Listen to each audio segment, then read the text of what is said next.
Good morning बच्चों। बच्चे सब अच्छे हैं? ठीक है। देखिए मैंने आपको चैप्टर 16 जो है आपको एक्सप्लेन किया था। सजीले फूल, सुंदर फूल, ब्यूटीफुल फ्लावर्स, है ना। तो मैंने आपको इस चैप्टर के बारे में बताया था और शब्दार्थ भी थे। अब मैं देखिए इसके क्वेश्चन आंसर करवाती हूँ। इसके क्वेश्चन आंसर है मौखिक कै वाले।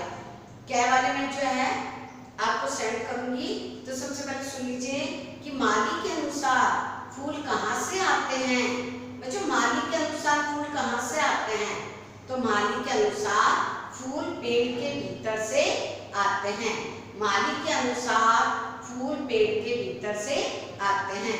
प्रश्न दूसरा है, तितली और भौरे को कौन गले लगाता है? तितली और भौरे को गले कौन लगाता है? तो हम लिखेंगे फूल। कौन लगाता है बच्चों? फूल। फूल के ऊपर जो तितली और भौरे क्या होते हैं? मंडराते रहते हैं।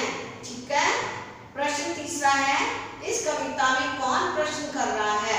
तो इस कविता में कवि प्रश्न कर रहा है। कवि गुरुदेव रविंद्रनाथ ठाकुर। इस कविता में कौन प्रश्न कर रहा है?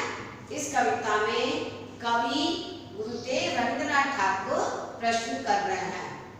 अच्छा फिर है प्रश्न उत्तर ख वाला। तो ख वाले मैंने आपके इसमें लिखे हैं। अब देखो अच्छे से। सबसे पहले है, खाली डाली फूलों से कैसे भर जाती है? खाली डाली फूलों से कैसे भर जाती है? बच्चों देखो, जब पेड़ के भीतर जो होती है वो कलियां होती है। जब पेड़ के भीतर से कलियां खिलकर फूल बन जाती है तो खाली डाली फूलों से भर जाती है। अर्थात बसंत ऋतु आने पर पेड़ों पर चारों ओर फूल ही फूल खिलने लग जाते हैं और डाली फूलों से भर जाती है। ठीक है। एक बार फिर देखिए, जब पेड़ के भीतर से कलियां खिलकर फूल बन जाती है तब खाली डाली फूलों से भर जाती है। ठीक है बच्चों।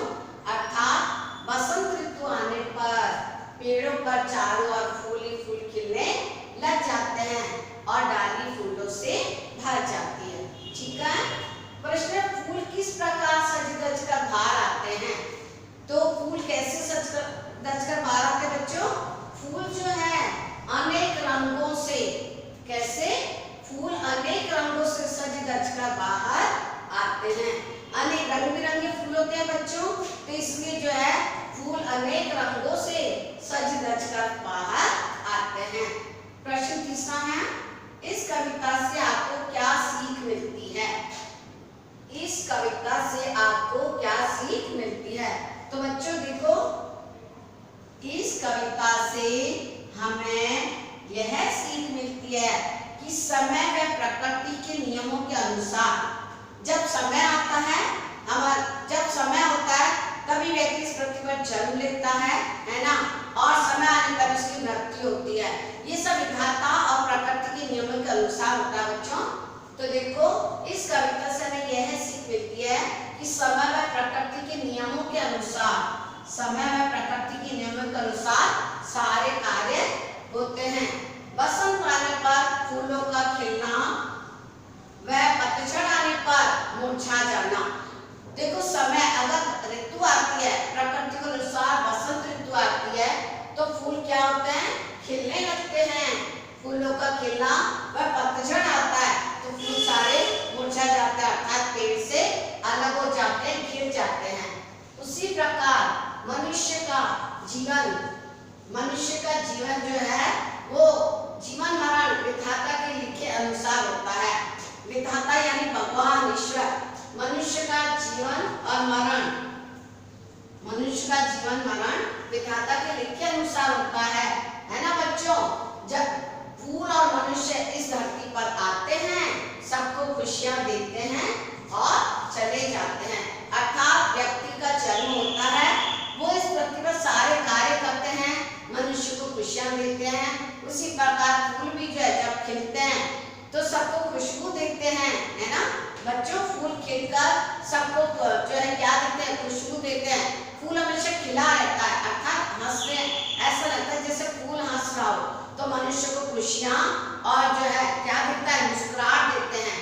और जब पतझड़ आता है तो चले जाते हैं। तो इस प्रकार आप लिखोगे कि जो है फूल और जो है मनुष्य इस धरती पर आते हैं, सबको खुशियां देते हैं और चले जाते हैं। तो ये सब किसके अनुसार होता है? ये प्रकृति की नियमों के अनुसार, विधाता की लिखी लेख के अनुसार, समय के अनुसार सारे कार्य होते हैं। ठीक है बच्चों, अब मैंने आपको इसमें एक और ये बताया, देखो ध्यान से सुनो। इसमें लिखा है निम्नलिखित वाक्य में गलत शब्दों पर चिन्ह लगाइए। गलत शब्दों पर चिन्ह लगाइए। मैंने मेरा फूल ले लिया, तो मैंने यानी मैंने लिया, मेरा, इसमें मेरे पे आएगा। यह अच्छे फूल नहीं हैं, तो इसमें क्या आएगा, अच्छे, है ना। उसका प्राण निकल गए, उसका प्राण निकल गए, तो उसका नहीं आएगा, उसके आएगा, तो उसका पे। बच्चिया दौड़ रहा है, बच्चिया दौड़ रहा है का बच्चिया दौड़ रहा नहीं आएगा, इसमें तो रहे पे लगाओगे आप। जो गलत है उस पे जो है क्रॉस लगाना है, तो इसमें रहा है ना। चौथे में, पहले में क्या आया, मेरा, है ना। और यह अच्छे फूल नहीं है ना, अच्छे, ठीक है। उसका प्राण निकल गए, तो उसका, और बच्चा दौड़ रहा है तो रहा। फिर बच्चों एक ये नीचे दे रखा है फूल का, नीचे दिए गए पर्यायवाची को, तो ये फूल का है। फूल का क्या होगा, सुमन, प्रसून, कुसुम, है ना। फूल का पर्यायवाची क्या है, फूल का सुमन, कुसुम और प्रसून। ये मैंने पर्यायवाची शब्द करवाए थे, उसमें मैंने आपको करवा रखा है। फिर है पेड़ का है तरु, पादप, है ना। और एक है सूर्य का, रवि, दिनकर, भानु।